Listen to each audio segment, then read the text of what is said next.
Cześć kochani and welcome to my kitchen. Today we are making pizza buns for supper. So I thought I think I will make the video on how actually I'm making the pizza buns. But now it's just very short video on how I'm making the pizza dough. I think there is a lot of different ways of making a pizza dough, but I will share with you my really foolproof recipe. This is savory dough, it's not sweet, and let's just start doing it. So what we will need, the basic, I have 4 cups of flour, and I mixed here about 3 cups of regular white flour. If you have a bread flour, would be even better, and about a cup of whole wheat flour. But before I put the flour, I'm going to take care of my base with yeast. So here I have 2 cups of room temperature water, and I'm gonna just put a little bit here, about a cup to my bowl. So water. To this I'm going to add 1 tablespoon of yeast, and those are just traditional yeast, not the fast acting. 1 tablespoon, and a little bit of sugar. This is cane sugar, you can use whatever sugar you like, and just 1 teaspoon. The sugar will help our yeast to activate, and the entire fermentation process will just happen, I believe, a little faster. Now we're going just to mix the water with yeast and sugar, just for the yeast and sugar to dissolve. If you like, you could add a little bit warmer water. This way the activation will happen much faster. And we could use at this point about 10 minutes and see and wait until the yeast activate, and they will create a little foam on top. But I won't be waiting now because you can do both ways. I'm not in rush with my dough, so I'm going to do it this way. Now 4 cups of flour, and I'm going to add rest of water. And again, depending on flour that you're using and how moist it is, you might need to use later on smidge more of water. If the dough is too watery, just a little bit of flour. But generally, about 2 cups of water for 4 cups of flour should work well for you. At the end, I'm going to show you how the dough really is supposed to look, so you can make any adjustments if you need. Now I'm adding sea salt, 1 teaspoon, and a little bit, 1.5 teaspoon roughly for this amount, and about 2 tablespoons of extra virgin olive oil. Any of you can add also 1, 2, okay. You could use sunflower oil too. I'm just giving this quick stir, you don't have to. And if I work with my hands, I would just now start working very well in a bowl. With pizza dough, it benefits from a longer and very good kneading, so I'm gonna use my mixer.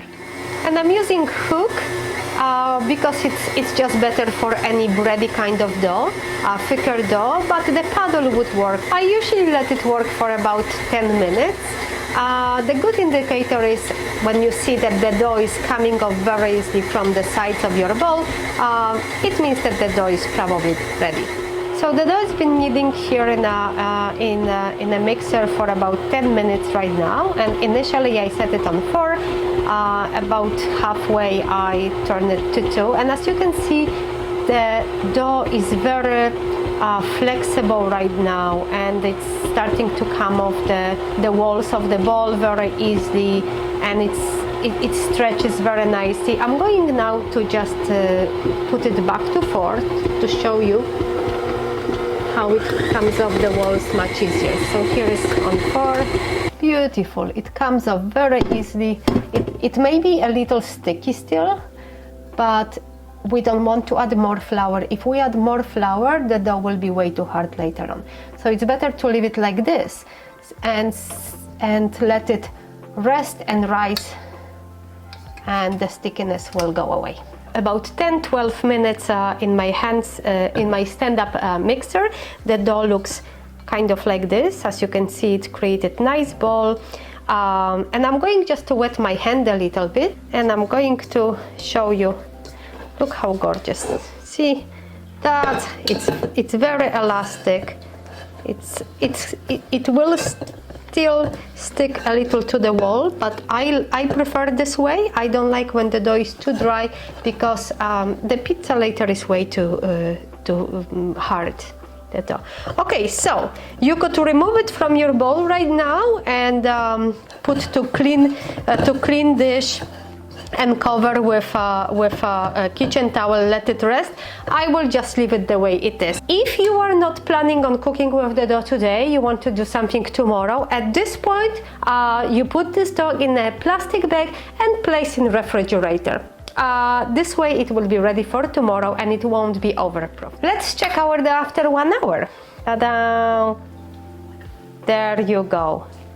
Beautiful. I think it almost tripled in size. Which is only a good thing.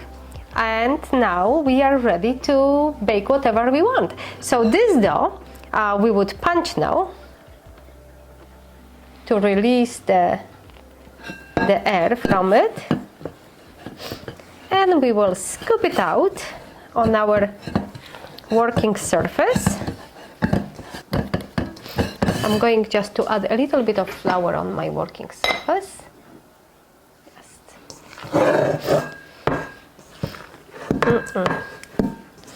And the dough is ready for us to work.